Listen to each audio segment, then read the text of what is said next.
La planeación didáctica es un plan de acción. Constituye el eslabón entre lo que se declara en el plan de estudios y currículum y su concreción en el aula. Es una ruta guía del docente para desempeñar su función. No existe un formato único de planeación. En cada escuela se piden las planeaciones con los objetivos a cumplir. Se deben reunir ciertos elementos que se deben considerar. Para realizar una planeación, se puede hacer una lista de cotejo comparando formatos de planeaciones dependiendo de los objetivos que se plantean. Se deben hacer las adaptaciones de las planeaciones de acuerdo al contexto, características y necesidades del grupo que se atiende.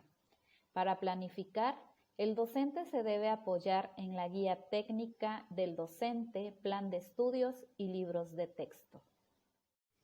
El perfil de egreso constituye el elemento referencial y guía para la construcción del plan de estudios. Se expresa en competencias que describen lo que el egresado será capaz de realizar al término del programa educativo y señala los conocimientos, habilidades, actitudes y valores involucrados en los desempeños de cada uno de los alumnos.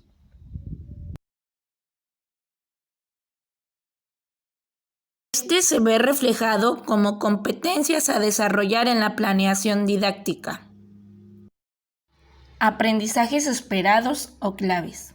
Un aprendizaje es un conjunto de conocimientos, prácticas, habilidades, actitudes y valores fundamentales que contribuyen sustancialmente al crecimiento integral del estudiante, los cuales se desarrollan específicamente en la escuela y que de no ser aprendidos dejarían carencias difíciles de compensar en aspectos cruciales para su vida.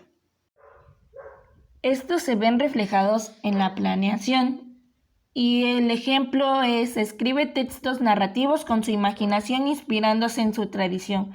Es decir, es lo que nosotros como docentes queremos que el alumno adquiera en sus conocimientos. Secuencia didáctica. La secuencia didáctica es el espacio donde el docente llevará a cabo las actividades con sus alumnos.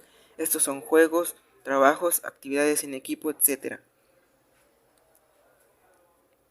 La secuencia se divide en 3 momentos, cada uno con un tiempo establecido para las actividades: inicio, desarrollo y cierre. En ellas debemos de plantear las actividades y evaluaciones que llevaremos a cabo durante la sesión. Inicio. Evaluación diagnóstica.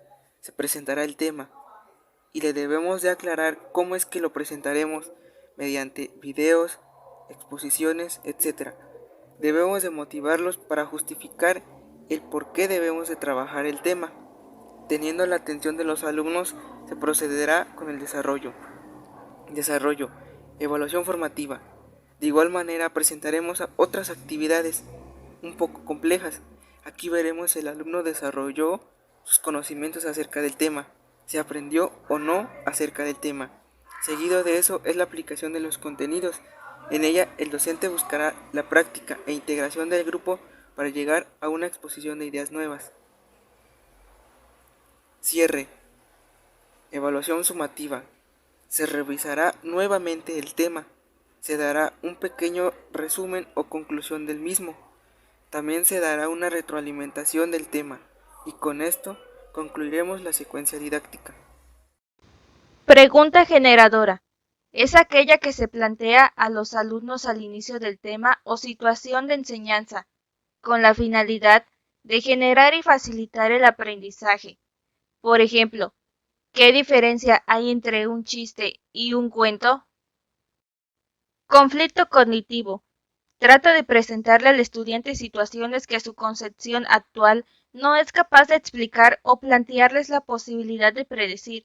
Genera un desequilibrio cognitivo, genera dudas que les exige a los alumnos a investigar y buscar información. Por ejemplo, ¿qué es un cuento? ¿Qué es un chiste? Consigna. Es una instrucción que plantea el docente y esta requiere de una lectura atenta y detenida por parte de los alumnos, que atendiendo a lo solicitado, tiene que planificar su respuesta. Por ejemplo, luego de escuchar el cuento que leímos en clase, imagina otro final para el mismo. ¿Qué es el aula diversificada?